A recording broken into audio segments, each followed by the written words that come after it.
এক্ষেত্রে উদ্বোধনী ব্যাটসম্যান মাঠে ইন করেছেন আমরা দেখতে পাচ্ছি। এখানে কাজল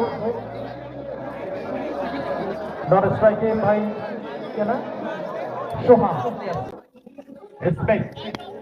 স্টাম্পের উপরে বল অবশ্য অনেক দিকে ঘুরিয়ে দিলেন। একটি রানটি আসলে সোহানের ব্যাট থেকে একেবারে স্মিথ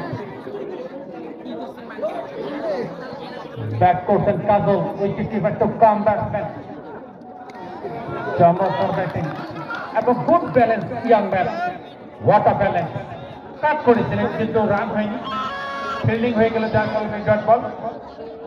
স্মিথ বোলিং প্রান্তে, কাজল ব্যাটিং প্রান্তে। হোয়াট আ বোলিং এবং দুহাত প্রসারিত করে জানিয়ে দিলেন বলটি মোটেই বিধিসম্মত হয়নি, হোয়াইট যার কল্যাণে একটি রান স্কোর বোর্ডে জমা হবে। সেদিন নয়নখাল চেয়ারম্যানের হাত ডাবলু খেতে ধরছিলেন 7 ওভারে 62 রান টার্গেট, জিতা ম্যাচ হেরে গেছে। এর উপরে একটি রান পাবেন কাজল। স্মিথ ঘেরাবদ্ধ রাইট মিডিয়াম বল করে থাকেন, বলের